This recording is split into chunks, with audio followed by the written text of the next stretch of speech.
Hey girl, it's Coach B. Wiley. We're just gonna have a little quick talk because I am just so sick of sugarcoating, and I ain't gonna give it to you for a throttle, but I'm gonna give you a little bit. It's like when you're dating, and sisters, we've got to stop being, here comes the word of the week, naive. We've got to stop believing everything these dudes are telling us. We have to start questioning everything.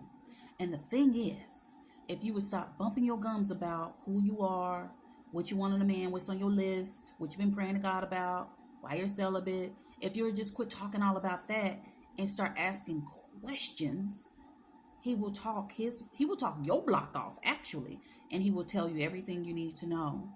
A lot of guys will. However, there are some who will then turn the question back on you to get you to run in your mouth. But like I said before, ladies, when you're dating and you're dating with the intention to get married, to partner up, to be with a guy long term, you need to learn how to zip your lip. But you also need to know how to ask the right questions. And asking him what his favorite color is ain't gonna get it.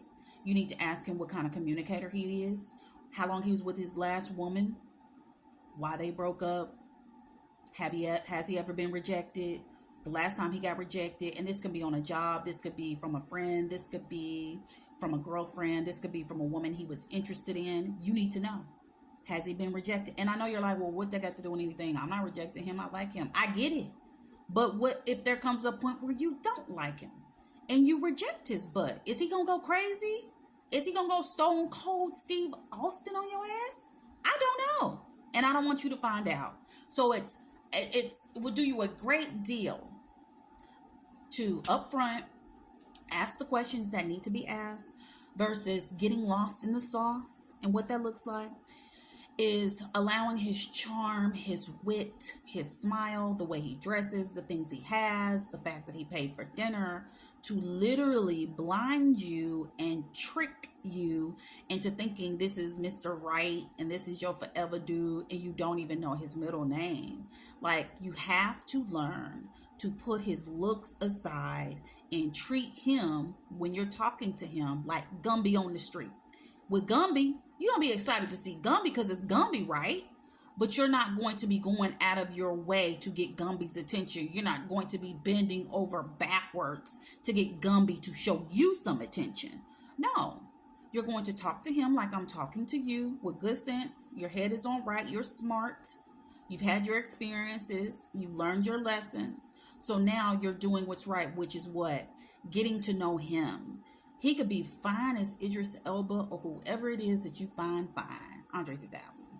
And you still need to keep your cool. You still need to have your head on your shoulders and act like you are somebody. Act like you look good too. If he fine, you must be fine, or you wouldn't attract him into your life. Because why?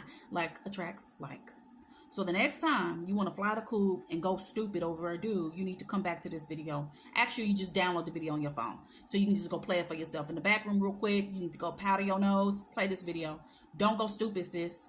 I'm trying to beat the sense into you if I got to. One video at a time.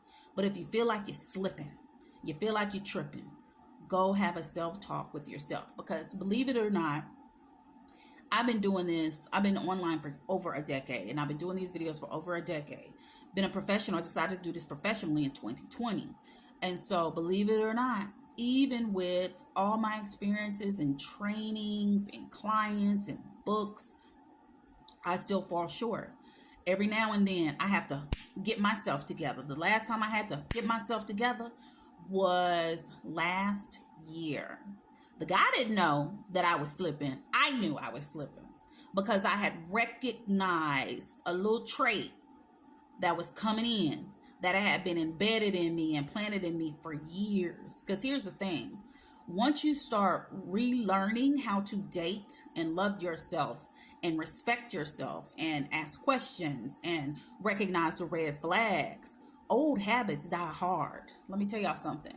And if you're like me, and if you've done all this on the job training, some little old habit might try to sneak in there. Just like when you stop engaging with the guys who tend to cheat, who look the best in the room, who are manipulators, who are gaslighters, when you done had enough and you're like, I ain't doing that no more, and you start to attract a different kind of dude, every now and then, another one might creep in on you and catch you slipping. And then what you do, you recognize what it is for what it is early on, and then you switch up, you pivot, you get back to where you were, which is in your right frame of mind, because you got it going on and you done been through too much to have to revert back into some nonsense. So do me a favor. When you're out here dating these dudes, quit focusing on their looks. Stop obsessing over that. It's cool. Don't nobody want to look at no gremlin. I got it. However, would you much rather be focused on the questions on the date so you can actually see if you like his personality? Or would you much rather lean into his looks and see if you like him later on, when you're too far deep in, when he done already charmed you out of everything? We got to start making it make sense, because all of this stuff that we going through ain't necessarily all on the dude. Sometimes we got to go back and we got to take an opportunity to say, you know what, I messed up on that and I need to take accountability. So in the meantime, in between time, sis, watch as many videos of mine as you can. They are free for you. And then go on my bookstore and you look up the book on the silent treatment, because a lot of y'all been getting the silent treatment from these dudes. You read my book on how to communicate with your mate. You read my book on successfully solving single. You read my book on how to avoid Mr. Waste Her Time. And you let me know what great moves you're making to change the way you see men, who you attract, what you entertain, what you allow in your life, and what you're no longer, here's the word, tolerating in your life. All right? I'll talk to you later.